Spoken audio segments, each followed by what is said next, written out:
안녕하세요, 제이폼입니다. 오늘은 네이버에 대해서 한번 알아볼 텐데요. 네이버의 주가가 엄청나게 많이 올랐죠. 지금 요쪽 지점이 10만원대 지점이에요. 그런데 지금 고점 34만원 찍고 조금 지금 조정받는 시기인데, 요 조정이 언제까지 이어질지는 잘 모르겠지만 그래도 네이버가 얼마나 많은 힘을 가지고 있는지 오늘 한번 얘기를 해보도록 하겠습니다.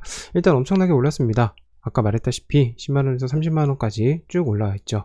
조정의 시기를 거치고 있다는 거는 하락하고는 조금 달라요. 조정이라는 거는 상승을 염두에 두고 조금 하락을 맞이하는 게 조정이고요. 하락은 그냥 하락이죠. 근데 제가 보기엔 네이버는 지금 조정의 시기를 거치고 있는 것 같아요. 그래서 30만원이 고점이니까 떨어져야 된다, 너무 비싸니까 떨어져야 된다, 그런 말은 사실 말이 안 된다고 생각해요. 저는 주가가 고점이어서 하락하는 경우 없고요, 주가가 너무 비싸서 떨어지는 경우도 없습니다. 비싼데 많은 사람들이 사고 싶어 하면 더 비싸지겠죠.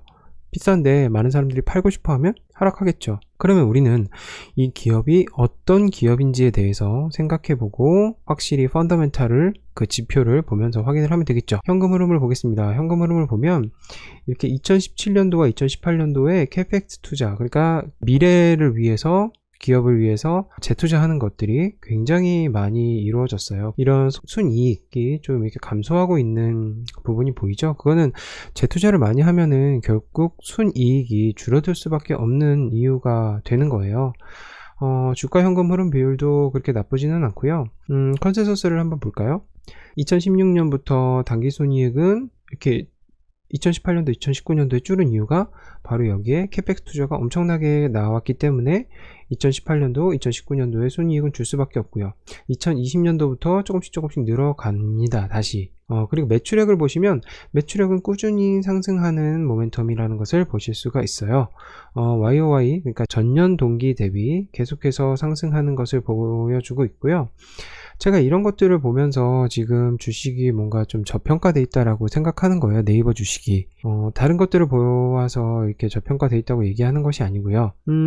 이번에 큰 바이러스를 만났잖아요. 그래서 모든 기업들이 힘든 상황에 있는데 네이버도 마찬가지예요. 쉽지는 않겠죠. 하지만 네이버 쇼핑에서 나오는 광고 매출 더 늘었을 겁니다. 분명해요. 네이버에서 쇼핑을 갖고 있는 것, 사실 네이버는 검색 엔진 광고는 그다지 크지는 않고요. 쇼핑을 관련된 검색 광고가 엄청나게 활발하게 이루어지고 있고, 그 검색 광고가 수익의 거의 많은 부분들을 차지하고 있어요. 네이버는 사실 검색보다는 이제 쇼핑의 그런 광고의 수익이 훨씬 더 많은 거죠. 네이버 쇼핑이 굉장히 편해요. 스마트 스토어라고 있는데 그게 정말로 좋아요. 그래서 저도 인터넷 판매하고 있지만 다른 이커머스 플랫폼들이 많지만 네이버 스마트 스토어 플랫폼에서 정말 제일 많이 팔고 있거든요. 왜냐면 결제도 되게 빠르고요, 수수료도 되게 낮아요.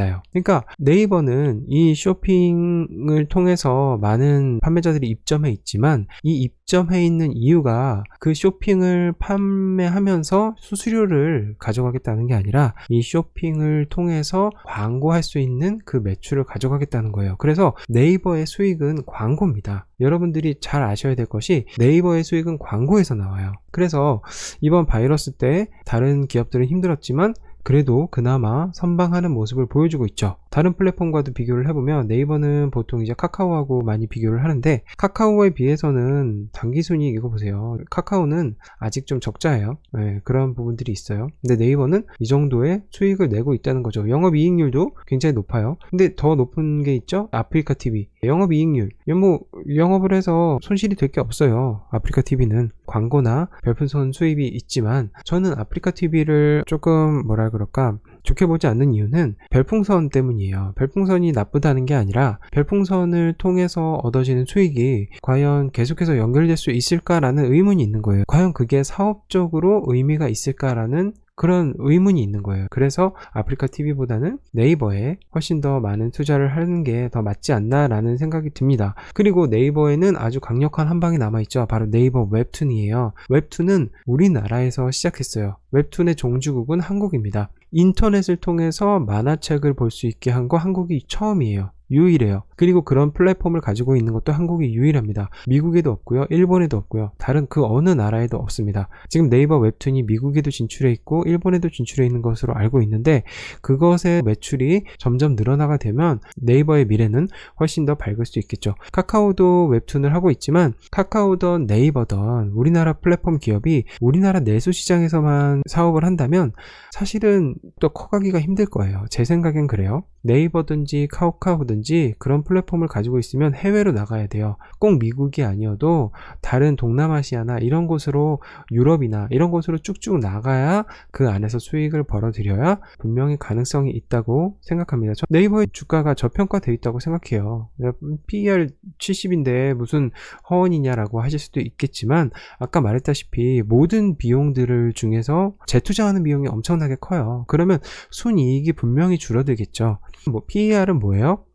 주가를 실적으로 나눈 거잖아요. 그러니까 EPS, 주당 순이익으로 나눈 거잖아요. 그러면 주당 순이익은 뭐예요? 순이익을 발행된 주식수로 나눈 거잖아요. 그렇게 됐기 때문에 PER이 높을 수밖에 없어요. 지금 아마존은 100배 이상 되고요. 테슬라 같은 경우에는 지금 거의 1000배에 육박해요. 그 이유는 뭐냐?